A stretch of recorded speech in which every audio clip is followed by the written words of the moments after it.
Hey there, all you curious minds out there. Welcome to another episode of Flying Chariots, The Rise. Tonight, we have the pleasure of talking to a distinguished guest, an intuitive tarot reader and evidential medium whose heartfelt insights have touched the lives of many. Meet Linda, a practitioner who brings honesty, compassion, kindness, love, and unwavering honesty to her psychic services. She's the epitome of a no-nonsense psychic who cuts through the noise to bring you the unfiltered truth. Linda is not here to sugarcoat or pamper egos. She's here to tell you exactly what you need to hear, not necessarily what you want to hear.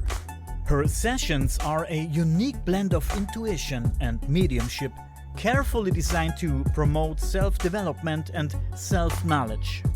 Linda's approach is straightforward and aims to guide you towards positive change in your life. However, she makes it clear that her insights are for those who are truly ready to change and not just seeking validation for their ego. So guys, if you're ready to confront the truth that lead to personal growth and self-discovery, join us in this episode as we explore the world of evidential mediumship with Linda.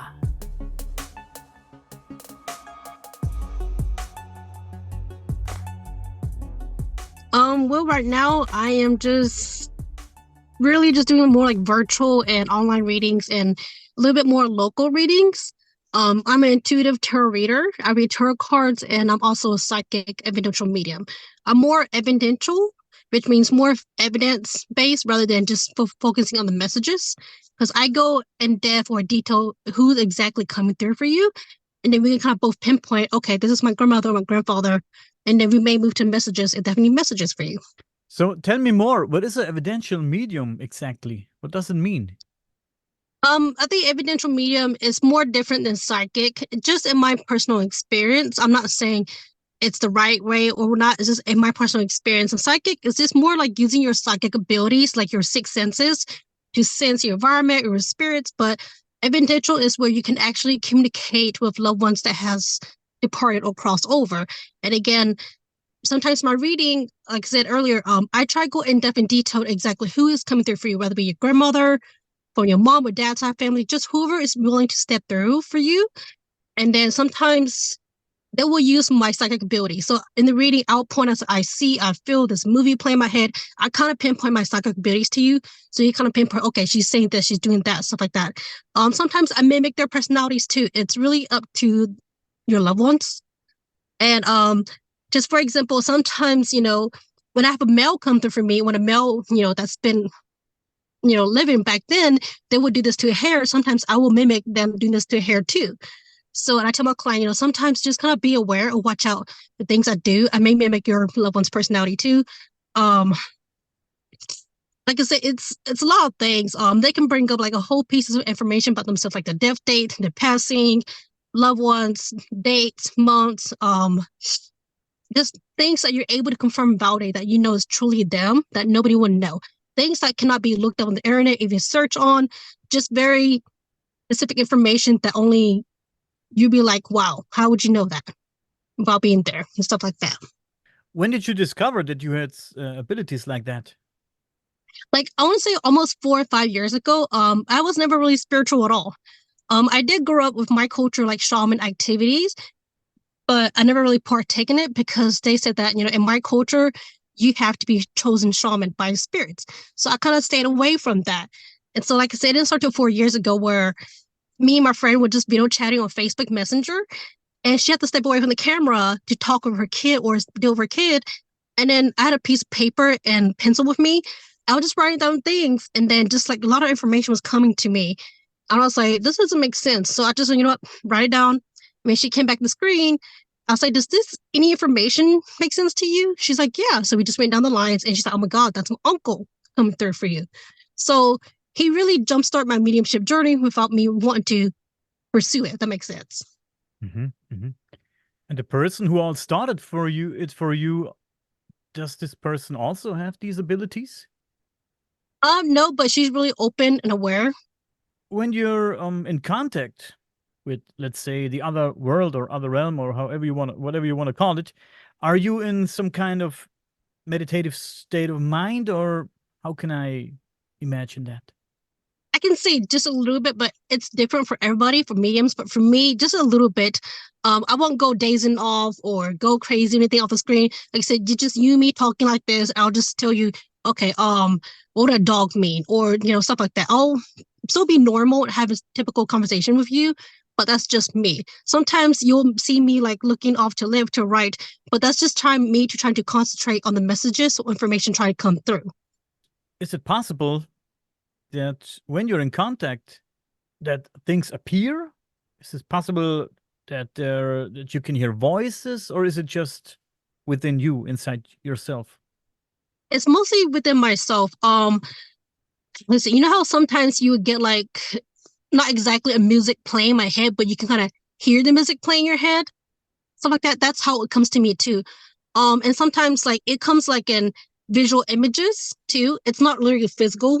It's just like sometimes in your like your mind or whatever. Like I said, it's just more like images, cartoon, anime. It's just really, I guess, based on my perspective and my views. And so that's why it kind of really allows the spirit to kind of help me pinpoint what it is, they're trying to tell me. So again, earlier too, it goes back based to my feelings too. So I'm like, I feel like they're happy for you. Sometimes they don't use like visual images, they'll make me feel too. And sometimes I may get physical symptoms like if they have arthritis, my hands will start to kind of hurt and stuff like that. Or if they're a smoker, smoke cigarettes, whatever, my throat will start tighten up, or I can smell cigarettes too, smoke. It really depends on the spirit, what they want to allow or present to you. Mm-hmm. Are you frightened sometimes? No. You're not scared at all. No. First time I was a little bit scared just because of like there are conversations about it, oh, it's demonic, or you're talking to demons and stuff like that. But later on throughout the years in development, your training, you will learn how to differentiate the energies, if that makes sense. You'll learn. Gotcha. I know a psychic medium here in Germany. I'm friends with him, and when you're at a seance, it's possible that you are feeling a touch of something. Something is touching your hand or touching your leg or going through your hair. It's very scary sometimes. Does stuff like that happen too? For me, it does happen, but not a lot. Like I said, it's really up to the spirit. Like I said, sometimes, just for example, they'll say, give me a picture pop my hands are touching your shoulder, but doesn't mean they're not literally touching my shoulder. It's just saying, hey, I'm here, Like I said, it's really up to the medium or the level of awareness they have, because if they're not developed or trained, then they won't be able to pick up on that, if that makes sense. That's why it's so important to have development and training. And if that doesn't help, then you really have to really discipline in order to kind of differentiate the differences and have that level of awareness. I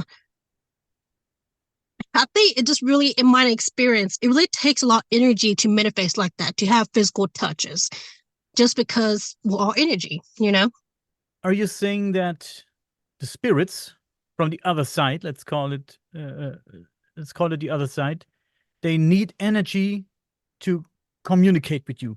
Is that what you're saying? Yes and no. I think they have their own energy. Like it's really difficult. Like, they have their own energy, and when I connect with them in the beginning of my mediumship, I can feel myself reaching out to them, like, come here, come talk to me and stuff like that. Reaching out to them. But when you allow them to come to you and approach you, that's using less of your energy. That's why sometimes you have mediums say, oh, don't come to your readings when you're full. Sometimes you do come reading when you're full. But for me, it's very different for other mediums. For me, I have to be like full and not hungry, because if I'm hungry, then I'm not able to concentrate. And, if you have like electronics or something energy wise, I feel like they can also absorb that up too. But I'm not really qualified to really talk about it, just because I haven't experienced that much or talked much about it. It's just based on what I feel and what I observed and seen over throughout the years of my mediumship. Mm-hmm. Is it possible that something from the other side gets attached to you and won't let go. Yes, if you're speaking like more in the like what we call a negative, bad way, it is possible. But our loved ones, there are also our attachments too, because they're attached to us. That's why mediums are able to, I want to say easily, or just able to communicate with our loved ones because our loved ones' energy is attached to us and stuff. That's why you're able to feel the presence or see, feel them, or like smell them because their energy is attached to us. So it really depends on what you define attachments. For me, I say attachments is your loved ones, even the negative entities we have. Um, in my personal experience, I feel like it's uncommon to get those type of negative attachments unless you put yourself out there, like you're paranormal investigator or you're doing Ouija boards or seances, and you're not really developed and trained to protect yourself in the crowd, then obviously you're gonna get attachments. Mm-hmm. Did it ever happen that you, let's say, for example, you called someone's grandfather, and then he said, "Yeah, here I am," and it wasn't really the grandfather; it was someone else's spirit. Are you talking about like the good spirit or the bad spirit? Well, Because for me, people make it people make it seem like bad spirits like it's so common nowadays when it's not. And I just feel like, just for example, take your question. If it was a bad spirit, pretending to be a loved one, I would, in the way how I would approach it, I'll be like, okay, I'm gonna try to feel out the energy first. But if the spirit blocks me from trying to tune in the energy, I will kind of like, okay, I will ask my clients, have you seen any shadows? Have you had any paranormal activities? Any dreams, nightmares, stuff like that. We go with the logical approach before assuming things. And sometimes it can be your loved ones pretending to be your grandfather you want to talk to. And the reason why, in my personal experience, that sometimes your loved ones don't come through for you is because maybe you're not ready, or they're not ready, or most cases because the timing is not right and stuff. But for me, it's really rare to get a mimic or a trickster spirit unless it's your loved one's personality. So just for example, your grandfather, he's a very jokester, prankster, lighthearted, young at heart kind of personality. He'll come off that way.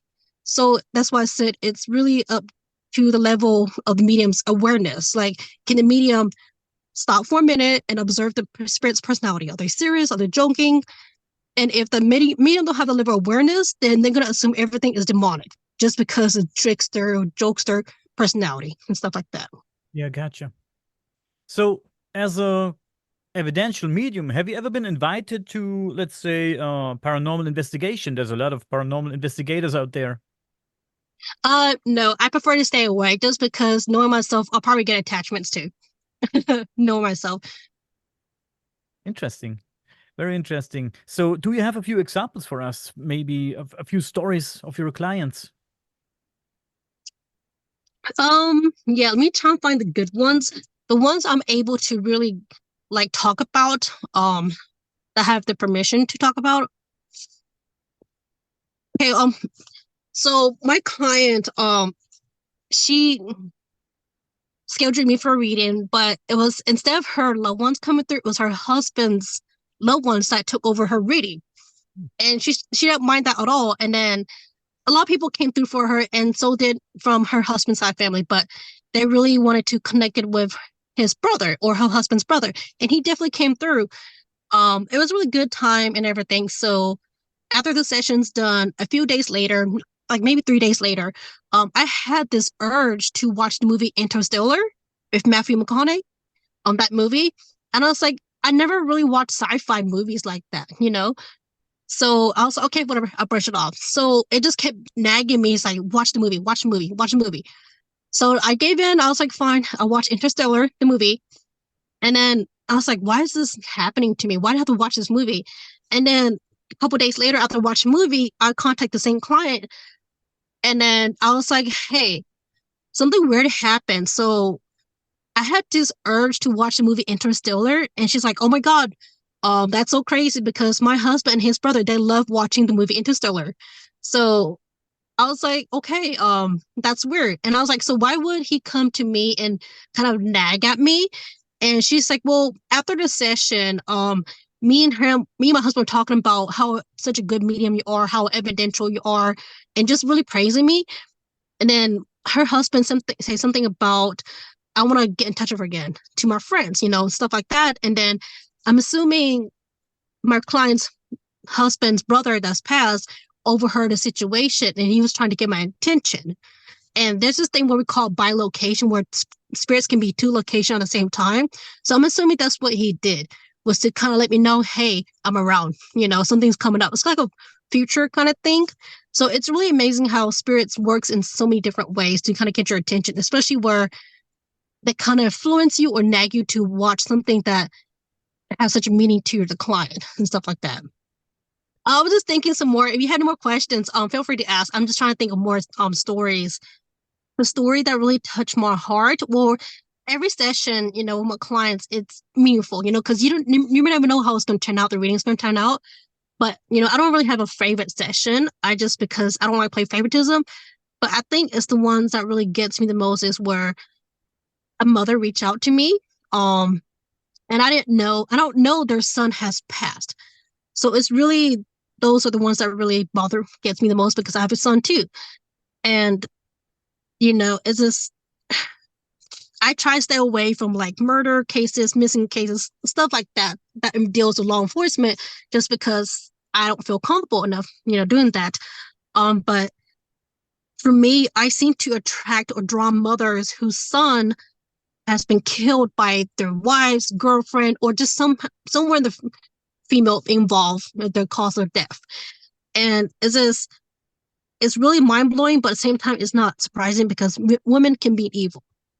And so it's just like, it just gets me, because like, how can women be so evil to kill the loved ones? But same thing happens to, men can kill the loved ones too, the females too. But it's just, it's really different. And because like, for example, I do have this kind of permission to talk about it too. It's posted on TikTok where I connected with my client's grandfather, and so I'm getting a little emotional about this, because it really touches me, because it's a grandfather, it's an older man, and his wife tried to drug him by drinking. So he took the drink and he passed away.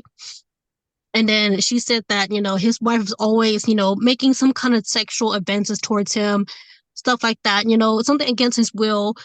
And that one day when he didn't want to fulfill her fantasies, she poisoned him, and that's it, So it's really heartbreaking, especially stuff like that. Sorry, I'm getting a little emotional.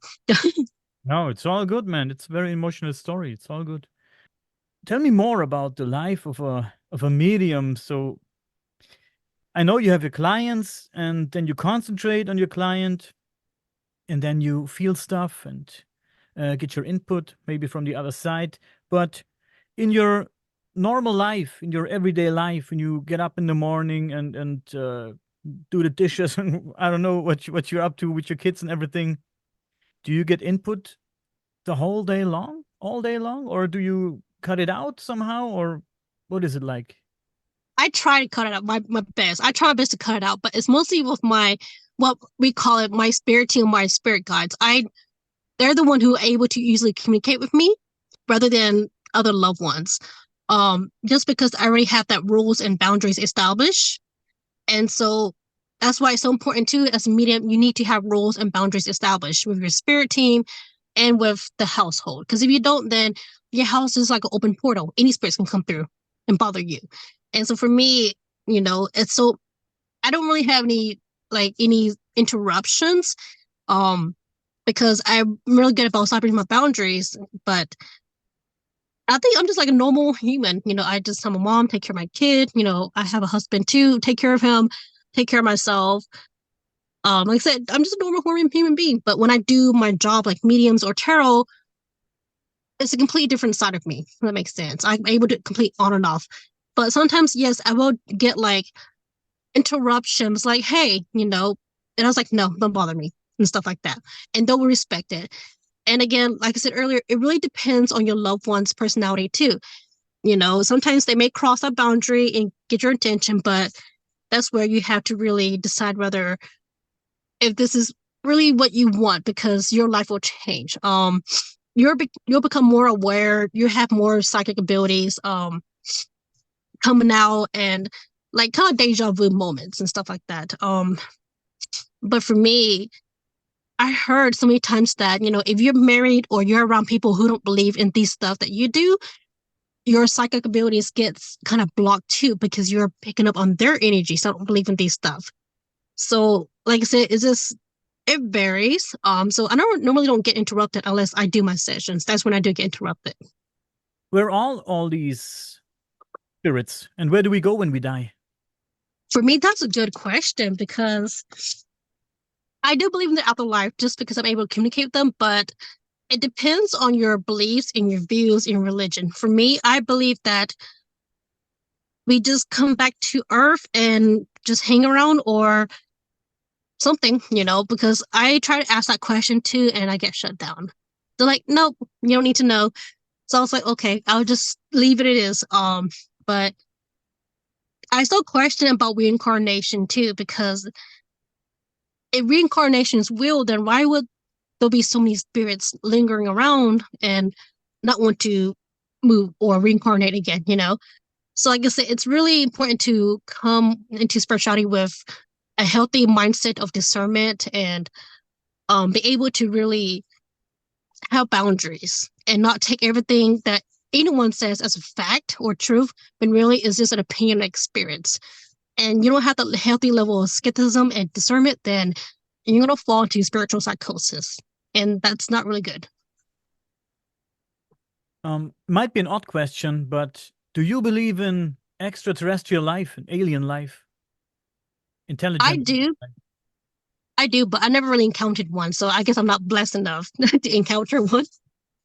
You know why I'm asking? It's because sometimes I wonder if there's such a thing as an realm, astral realm for the spirits, for the loved ones that passed. If alien life is there too, because I'm guessing alien life has to die someday too. Mm-hmm. Are there in the same realm as humans are? Because since we share the same universe, right? We're all in this together. We're on this planet, and we're inside this universe, and yeah, we all belong together somehow. This is what I believe. So we're only separated by distance, you know, Mm-hmm. and there's no real borders. So why wouldn't it be possible to be in the same realm with extraterrestrials when we die, right? I don't know. It's like I said, might be a little bit odd, but this is my belief. I think it's possible, but I just feel like, the aliens or ET are more, I guess you can say, secretive or hidden about their presence rather than like gods, goddesses, whatever these entities that we believe in. Just because I don't know, it's like there's so many theories about it, and so for me, I just believe that they're more hidden, just because maybe they don't want to be exposed yet, because obviously the government knows so much about them, Yeah. and stuff. Do you sometimes think about stuff like telepathy? Does it have something to do with the job you do? Yeah, that's what I mainly do. Is it's like what we call it mental? Is typically that's how I'm able to pick up information. Again, sometimes, like I said too, it's not typically. It can be like your psychic abilities too. But I'm not gonna like dismiss about seeing like a physical apparition or full body spirit, because it's real too. But I think in order to see like a physical appearance of a spirit, it really takes a lot of energies out of that spirit to make a full manifestation form like that. Hmm. Do you think that we are meant to discover the other side? I think we are meant, but I just feel like I always tell my friends too that, there are some things that are kept from us just because I feel like if it falls into the wrong hands, then it can be used a disadvantage at their world. Mhm. Do you believe that we have to do research? Um, we have to put money to the research. about all these stuff? Do you think? I mean, we do research. We research the universe. We research the seas. Do you think we should put money into stuff like that too, to do research? I would say yes and no. Like, yes, it can help, but when I feel like the information is really within you, because like it's already there. Because even when you're a kid, you have these experiences, like your imaginary friend or stuff like that. It's already there within you. They're right beside you. But for technology to get in contact with them, I just feel like it can be helpful and useful to, I guess, gain a little bit more inside information if you're not into psychics or mediums just because of your upbringing. So it's a yes and no kind of thing for me. Mhm. Let's imagine the let's imagine this whole thing as some kind of door or portal, and Mm-hmm. now we have interesting persons just like yourself that can get in contact with the other side, and you're peeking through the keyhole. We're just getting a little tiny bit of the other side. Do you think that once we day that it's possible that we can open this door and walk from one side to the other, or be in direct contact with the other side? Because I heard about EVPs. I'm sure you heard about EVPs, the voices on the tape recorders and stuff like that. We have blurry pictures, stuff like that. Do you think one day it will be possible that we can open the door and get in direct contact with the other side? Oh, definitely. But I just feel like over throughout the times, the year changes and everything, centuries, the spirit world, I feel like they'll also learn from their lessons too. So I just feel like, in my opinion, I feel like they're gonna be very picky on who they allow in, because back in the days, we're able to see spirits and be with them, like the Christian, like about King Solomon, and see all these deities and gods and goddesses. We were able to see them. That's why there's so many stories and mythologies about them. But now, throughout the years, when the human progress, it's like there's like a veil over us. Like we're not able to have that direct connection with them like we used to back then. Mhm. Is it possible that when you're on the other side, that you have access to knowledge that you don't have here? Do they? I will say definitely, but at the same time, in my experience, it some spirits don't know it all and stuff like that. I just feel like the spirits that's been here for thousands and thousands of years, they possibly have more knowledge than the humans, I guess, that were once, spirits that were once human Mhm. and stuff. So you're also into tarot card reading. Yes. Tell me more about that. I have no idea about tarot card reading. I had a reading. Someone gave me a reading one day, and somehow it did fit, but I have no idea about tarot card reading. What is your approach? Tarot cards to me, it can be like advice, guidance, a reminder, confirmation, validation. Is this what you really need at that time of the moment in your life? I don't do future prediction or time frame just because your free will comes to play or other people's free will come to play. So again, it just can be really what you need at that time. So sometimes when the information doesn't sit with you at the time, it can be like a future message or warning, you know. But if it does resonate at the time, maybe it's something that you need to know. So like I said, you have to really keep an open mind about tarot cards, or maybe just the tarot reader is not really good at reading tarot and stuff. Yeah. How did you discover tarot card reading for yourself?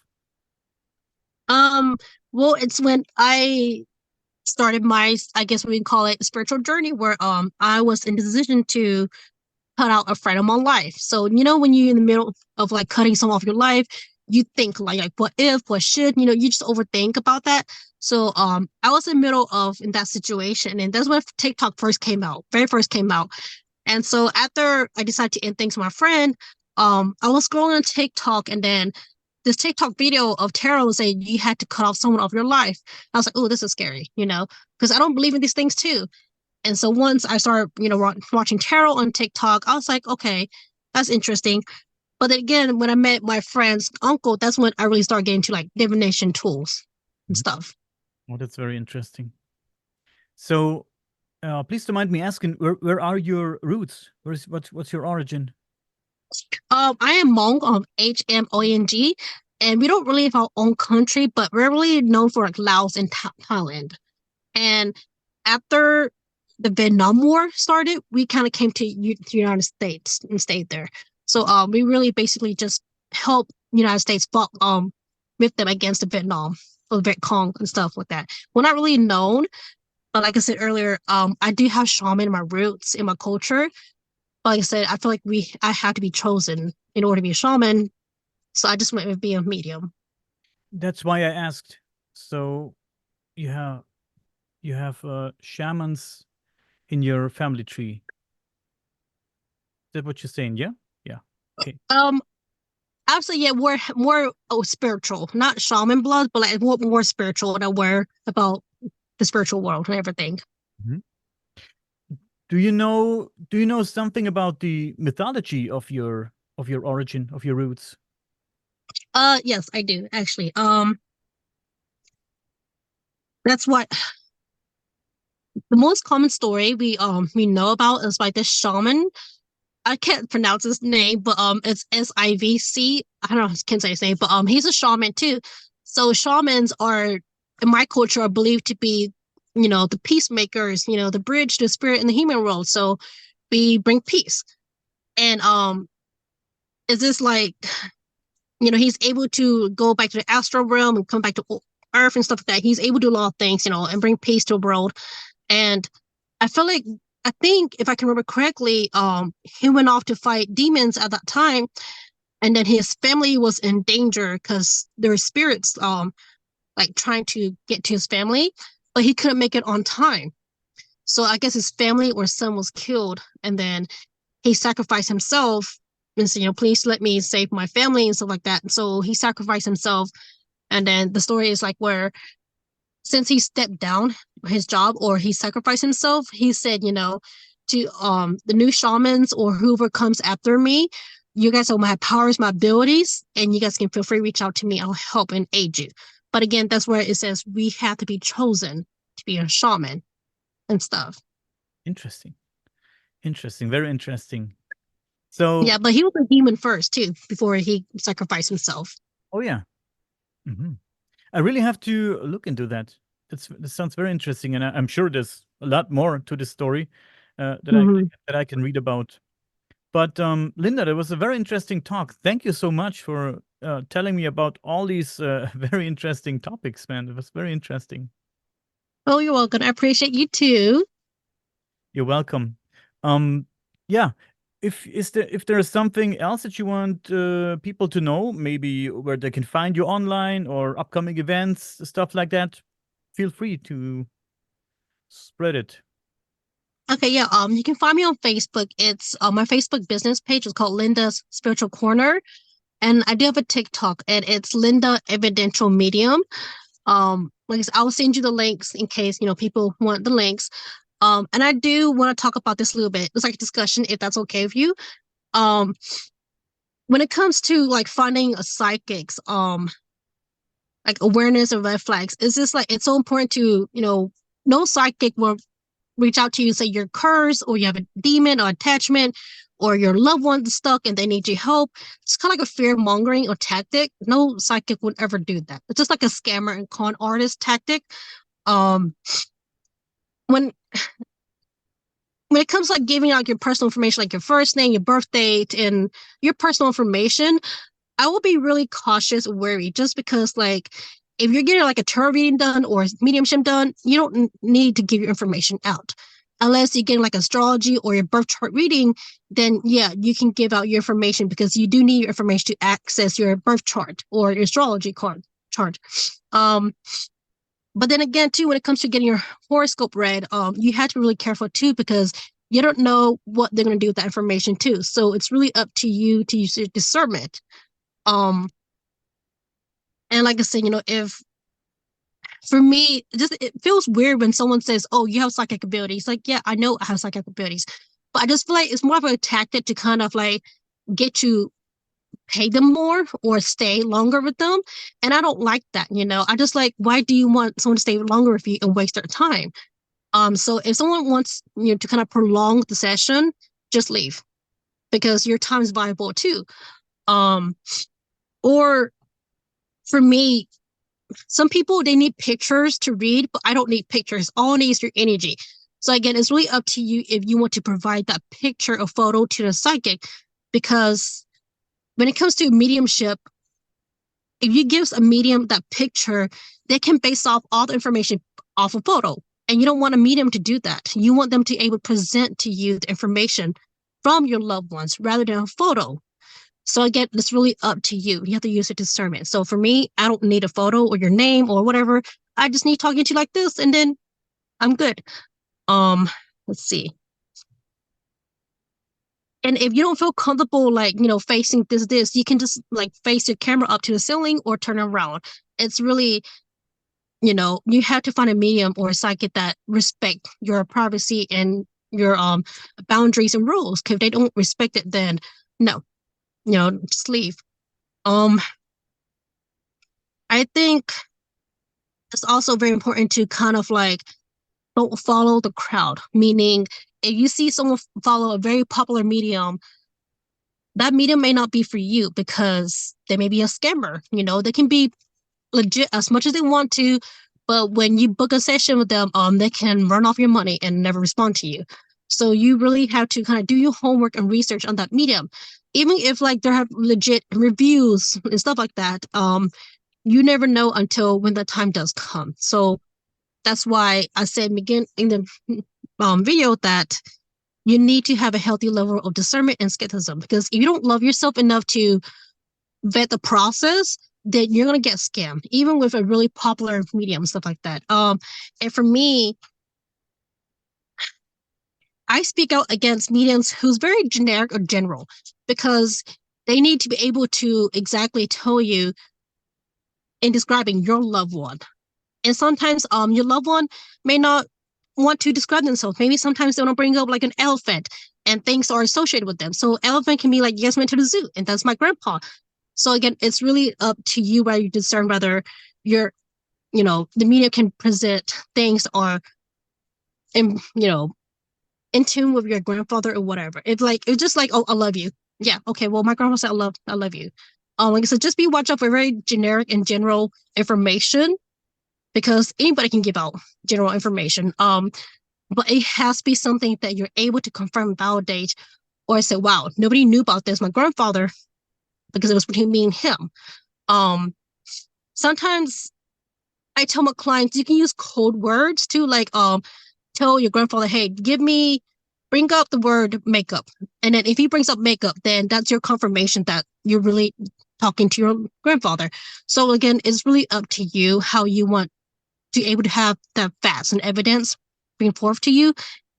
And I just think mediums who charges like outrageous prices for like 30 minutes, like $200-$300 for 30 minutes, I think it's outrageous. But at the same time, it's really up to you, if you want to spend that much money. But for me, my pricings are affordable because I try to give you money's worth.